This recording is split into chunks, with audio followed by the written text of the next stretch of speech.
Allez, place à présent à la dernière partie de notre émission, celle consacrée à l'interview. Aujourd'hui, on va parler d'un sujet très important.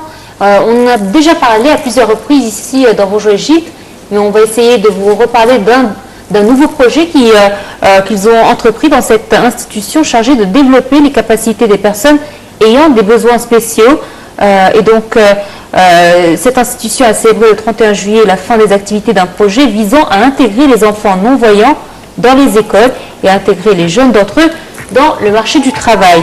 Ce projet a entraîné 150 non-voyants durant une période d'1 an sur l'utilisation de l'informatique et des télécommunications pour les préparer au travail. Alors, l'institution chargée de ce projet a de même offert des chances d'emploi aux diplômés.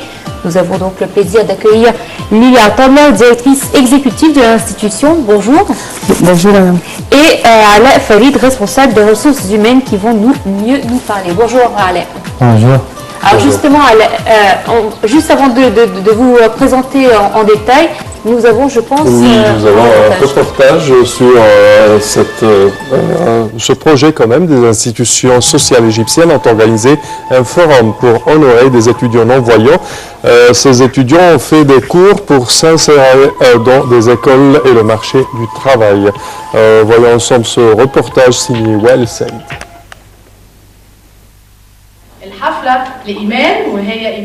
Un forum sur le projet de l'intégration des enfants non-voyants dans les écoles et leur intégration sur le marché du travail a été tenu au Caire. Des institutions égyptiennes ont organisé ce forum pour honorer les professeurs et les étudiants qui ont travaillé pendant 1 an sur ce projet. Le projet qui a commencé depuis 2014 est effectué en partenariat avec les institutions sociales égyptiennes. On a réussi à entraîner 150 non-voyants et de les embaucher dans les secteurs privés et gouvernemental. Notons que 50 professeurs ont enseigné les élèves non-voyants.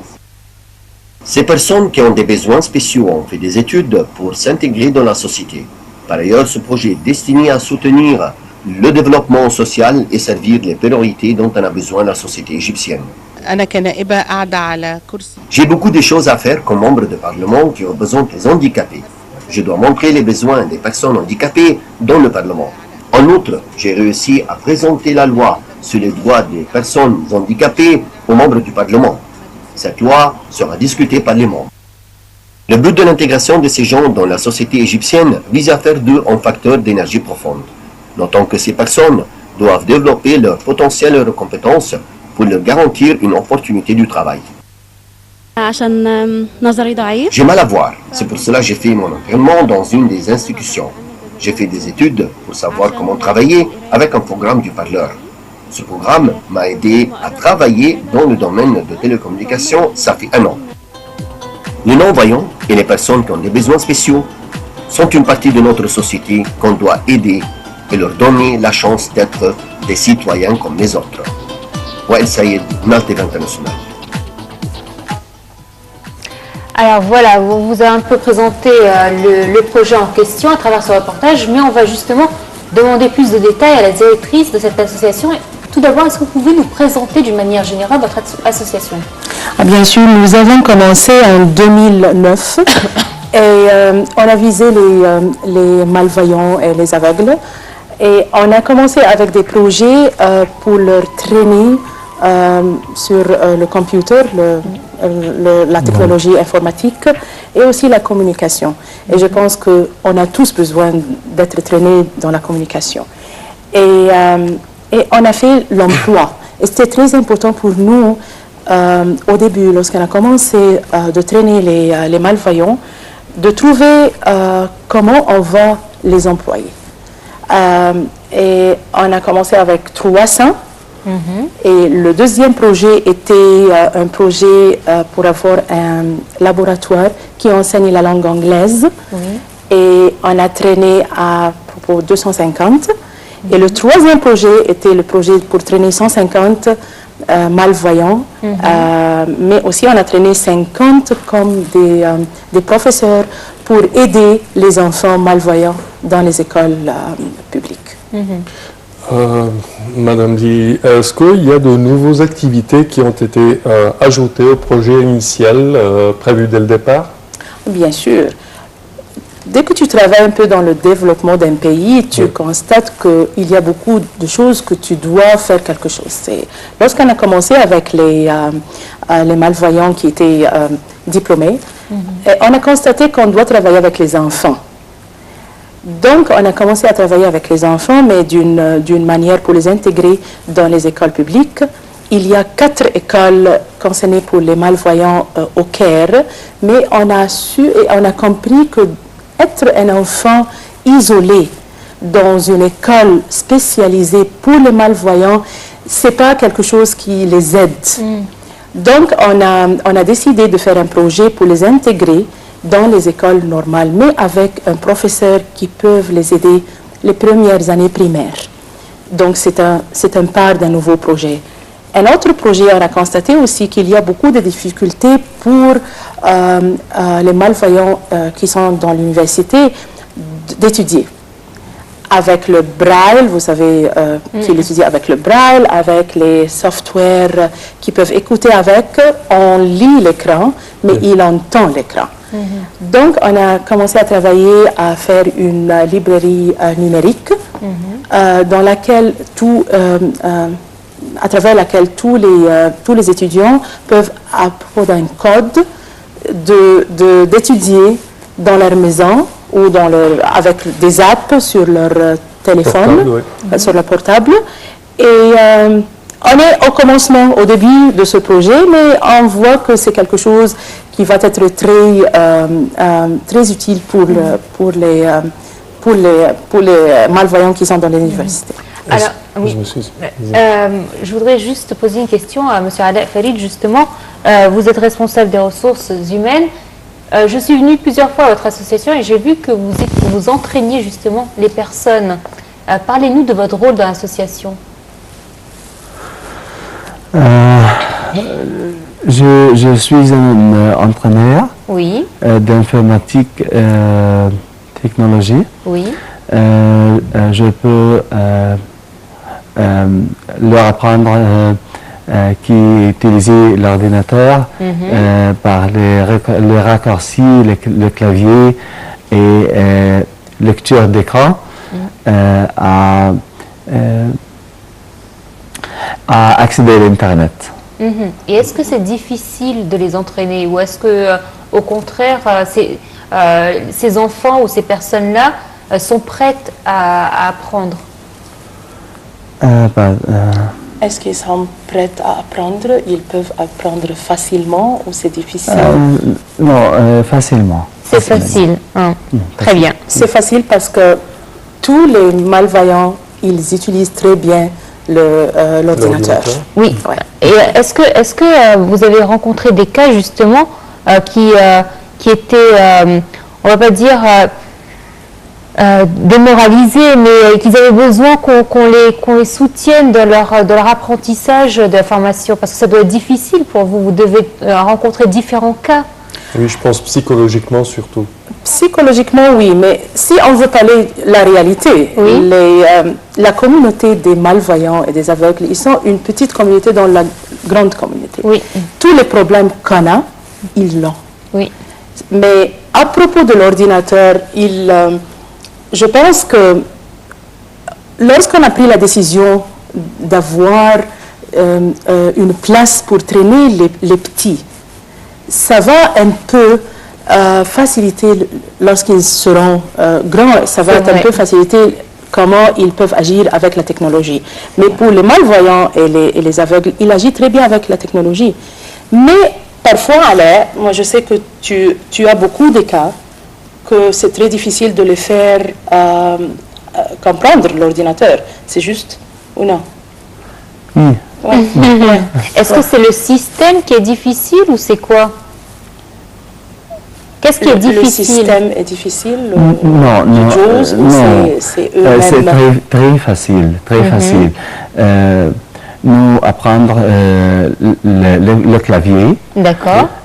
Et nous pouvons écrire et lire par la...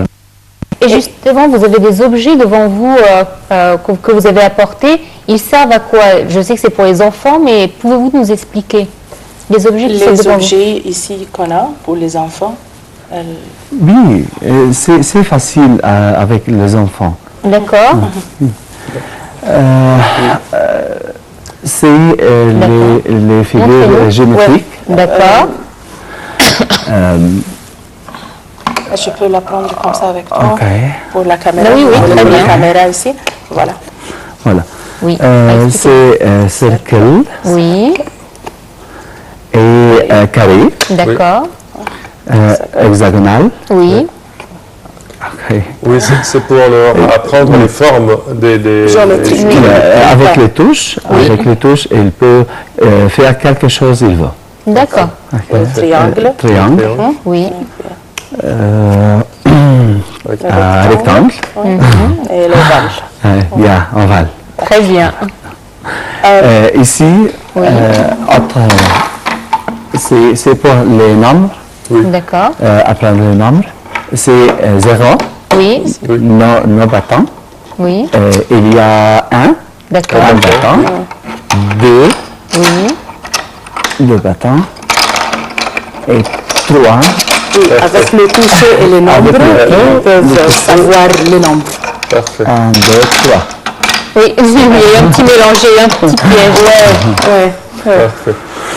Est-ce que dans l'ordinateur, vous employez des programmes déjà qui sont plus faciles que la normale pour les non-voyants? Des programmes, par exemple, développés en Europe ou n'importe où, qui sont spéciaux pour les non-voyants? Il y a beaucoup de programmes qui peuvent faciliter comment se fait sur l'Internet. Mais aussi maintenant, tous les nouveaux ordinateurs, ils sont accessibles. C'est vrai. Même notre cellulaire, Oui, les certainement. iPhones, ils sont accessibles pour les malvoyants. Mais d'habitude, c'est la responsabilité de aller lorsqu'on commence l'emploi des personnes malvoyantes, d'assister dans les compagnies et de faire quelque chose entre le système ordinaire de l'ordinateur et le système, on l'appelle en anglais le screen reader. Le screen reader. Il fait une modification pour faciliter en plus le travail, l'emploi. Alors, je sais que vous avez formé énormément de personnes à travailler justement dans les call centers, dans les centres de télécommunication et centres d'appel.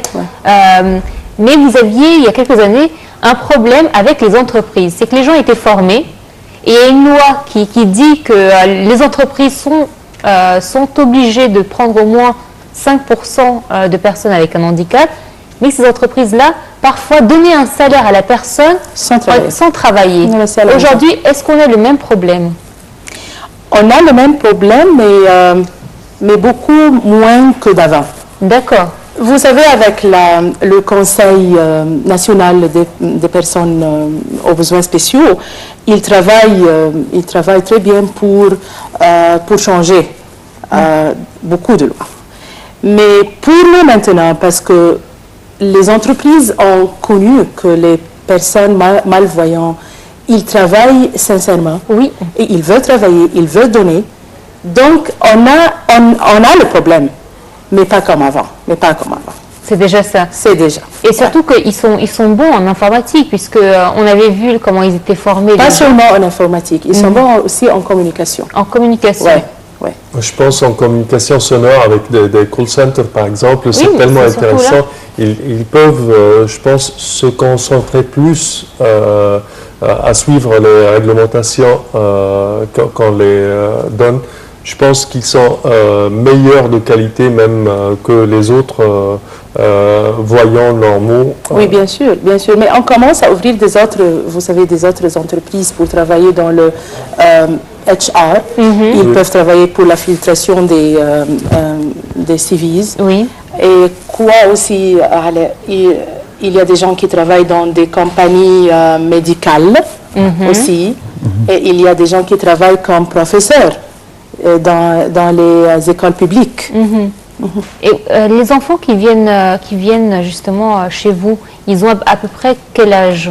On commence à 3 ans. 3 ans, Ouais. très bien. Pour la réhabilitation avant l'intégration dans les écoles publiques et privées. On a commencé à intégrer les enfants dans les écoles privées au commencement, mais après cela, maintenant, on travaille avec le ministère de l'Enseignement et de l'Éducation et avec beaucoup des autres. On ne peut pas travailler seul. Oui, On ne peut pas travailler seul. certainement.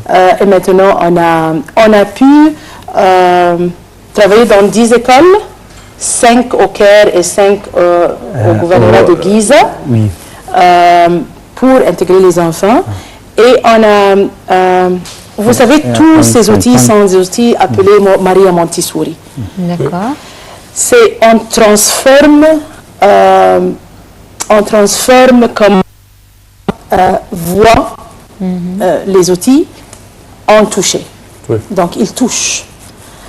On a pu travailler dans 10 écoles, on a pu faire des 10 chambres de ressources avec les outils de Maria Montessori pour aider les enfants malvoyants et pour faciliter un peu le système éducatif. Ouais. Et Alain, est-ce qu'il est plus difficile de travailler avec des enfants ou avec des adultes? Qu'est-ce qui est difficile? Avec les enfants, Avec... je pense les enfants et c'est très facile apprendre avec leur apprendre toutes les choses. D'accord. Parce que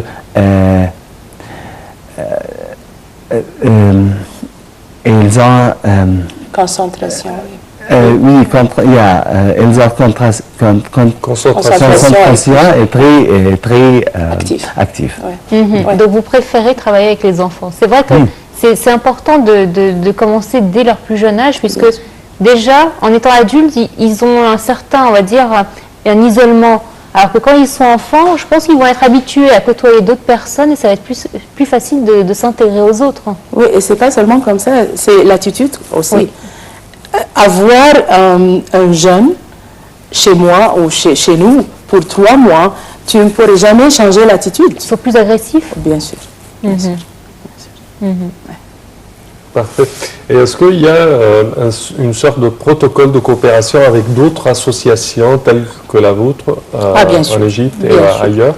Non, pas ailleurs. Nous sommes en Égypte, ici, mais on a une coopération avec le ministère de l'Enseignement et l'Éducation et avec des autres associations civiles.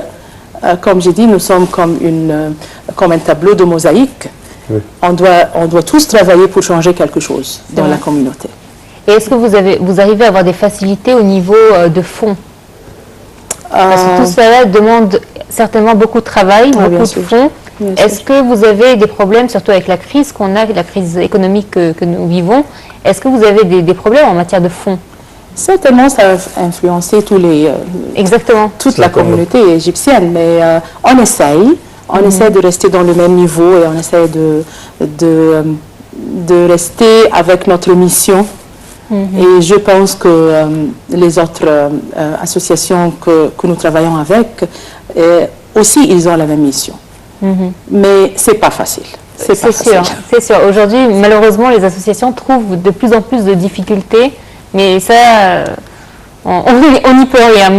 Mais l'objectif est toujours là. Hein. Donc, est-ce que vous avez dû réduire justement le nombre d'étudiants à cause de ces problèmes de moyens? Non. Non. Non. Non. Jusqu'à maintenant, non. Jusqu'à maintenant. Bon, bah, tant mieux. Mais on espère dans le futur qu'on peut travailler en plus pour les enfants dans les écoles publiques, parce que pas toutes les familles ont le pouvoir financier de payer dans des écoles privées. C'est vrai. Certainement. Ouais. C'est vrai. Certainement. Et pour le reste de l'Égypte, vous avez parlé d'écoles, des 10 écoles au Caire et à Giza, mais pour le reste de l'Égypte, le reste des gouvernorats, est-ce que par exemple vous avez des projets pour cibler par exemple les grandes villes, que ce soit au Delta ou Alexandrie, Tanta par exemple, ou en Haute-Égypte? On a certainement travaillé avec les jeunes. Oui. On a travaillé à Alexandrie et à Ena. Oui. Mais pour les enfants, pas encore. On espère que dans le futur, on peut travailler dans Ena, spécialement la Haute-Égypte, parce qu'ils en ont besoin travail Certainement, social. certainement. Et comment vous arrivez à atteindre ces familles-là, justement? Parce que certainement, il y a des familles qui ne savent pas que vous êtes présent et que vous pouvez aider, leurs enfants. Comment vous allez vers ces familles-là? À travers vous. À travers vous, numéro un. Le média, c'est quelque chose de très important et aussi parce que c'est une communauté fermée. Exactement. Donc les mamans, lorsqu'une maman savent qu'il y a un centre qui peut aider leur enfant, donc ils peuvent dire aux autres mamans. Et aussi par... on a beaucoup de gens qui, dans les gouvernements qui nous aident un peu. C'est ça, mais numéro un, c'est le média. C'est pour cela qu'on est très... On aime beaucoup d'avoir des programmes, pas seulement en français, aussi en arabe, aussi en anglais, pour faire savoir à la communauté qu'il y a une association qui travaille et qui peut vous aider. Alors justement, comment, Monsieur Alla, vous avez intégré cette association, puisqu'on parle de personnes non-voyantes qui ont rejoint l'association? Ça fait combien de temps que vous êtes dans l'association? Combien de temps vous êtes avec nous? Dès le début.